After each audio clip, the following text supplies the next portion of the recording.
Hello everyone, నేను మీ Mounika. Welcome to Mouni's kitchen blogs. Mouni's kitchen బ్లాగ్స్లో ఈరోజు మనం రెగ్యులర్గా చేసుకునే చపాతీస్ అయితే చేసుకుందాం. ఈ చపాతీలని సాఫ్ట్గా పొరలుగా రోజంతా సాఫ్ట్గా ఉండేలాగా ఎలా ప్రిపేర్ చేసుకోవాలో ఈ వీడియోలో మనం చూసేద్దాం. ఇలా మెత్తటి చపాతీలను ప్రిపేర్ చేసుకోవడం కోసం ముందుగా మనం బౌల్లో చపాతీ పిండి వేసుకొని అందులోనే రుచికి తగ్గ సాల్ట్ని కూడా యాడ్ చేసుకోండి. సాల్ట్ యాడ్ చేసిన తర్వాత మొత్తం సాల్ట్ కూడా పిండికి పట్టేలాగా కలపాలి. ఇప్పుడు ముందుగా కాచి చల్లార్చిన పాలు ఉంటే కొంచెంగా వేసుకొని కలుపుకోవాలి. అండ్ నెక్స్ట్ ఇప్పుడు 1 గ్లాస్ వాటర్ని అయితే తీసుకుంటున్నా.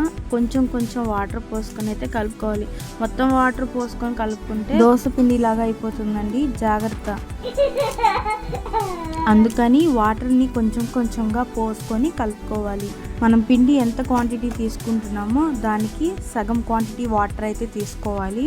ఇప్పుడు పిండిని ముద్దలాగా తయారు చేసుకోవాలి. పిండి పల్చగా అయిందంటే ఇంకొంచెం గోధుమ పిండిని కూడా యాడ్ చేసుకోవచ్చు. పిండిని అయితే మంచిగా కలుపుకోవాలి, అప్పుడే చపాతీలు సాఫ్ట్గా వస్తాయి. ఇలా 10 నిమిషాల పాటు చేతితో నీట్ చేసుకోవాలి.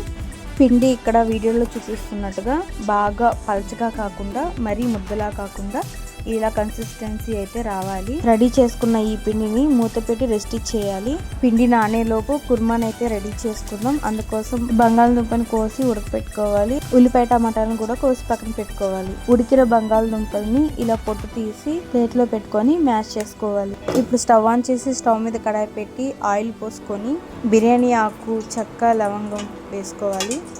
అలాగే ఒక యాలుక, 2 చీల్చిన పచ్చిమిర్చి వేసుకొని ఫ్రై చేయాలి. ఇప్పుడు సన్నగా తరిగిన ఉల్లిపాయ తరుమును కూడా వేసుకొని లేత బంగారు రంగు వచ్చేంత వరకు ఫ్రై చేసుకోవాలి. మంచిగా వేగాక 1 స్పూన్ అల్లం వెల్లుల్లి పేస్ట్ కూడా వేసుకొని ఫ్రై చేసుకోవాలి. పేస్ట్ పచ్చివాసన పోయిన తర్వాత 1 స్పూన్ ఉప్పు, పసుపు కూడా వేసుకొని కలుపుకోవాలి. అండ్ నెక్స్ట్ టమాటాను కూడా యాడ్ చేసుకొని కలుపుకోవాలి. టమాటా కూడా మగ్గాక ఇప్పుడు అందులోని వాటర్ కూడా పోసుకోవాలి. అందులో 1 స్పూన్ కారం, 1 స్పూన్ గరం మసాలా, 1 స్పూన్ ధనియాల పౌడర్ కూడా వేసుకోవాలి. అండ్ దెన్ ముందు మ్యాష్ చేసుకున్న పొటాటోస్ని కూడా వేసుకోవాలి. ఇప్పుడు మొత్తాన్ని అయితే మంచిగా కలుపుకోవాలి. మధ్యలో కలుపుకుంటూ 3-4 పొంగులు అయితే రావాలి. And last but not least కొత్తిమీర అండి. ఏ కర్రీలో అయినా బెస్ట్ ఇంగ్రీడియంట్ కొత్తిమీర అండి. ఇప్పుడు మంచిగా కలుపుకుంటూ ఒక పొంగు వచ్చాక దింపేసుకుంటే కుర్మా కర్రీ రెడీ. ఇప్పుడు ముందు ప్రిపేర్ చేసుకున్న చపాతీ పిండిని కొంచెం తీసుకొని రౌండ్ షేప్లో చపాతీలాగా చేసుకోవాలి. ఇప్పుడు స్టవ్ ఆన్ చేసి ప్యాన్ పెట్టుకొని చపాతీని అయితే కాల్చుకోవాలండి. ప్యాన్ కొంచెం హీట్ అయ్యాక చపాతీని ఒక్కొక్కటిగా వేసుకొని కాల్చుకోవాలి. హై ఫ్లేమ్లో కాకుండా మీడియం ఫ్లేమ్లో మంటని అడ్జస్ట్ చేసుకోండి, లేదంటే చపాతీలు అయితే మాడిపోతాయి. అండ్ ముందు ప్రిపేర్ చేసుకున్న గ్రేవీ కర్రీతో ఈ చపాతీలు తింటూ ఉంటారండి.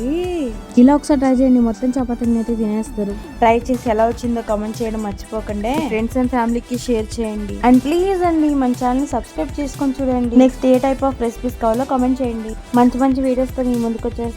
Bye guys, see you all in next another cooking videos. Until then, stay tuned guys.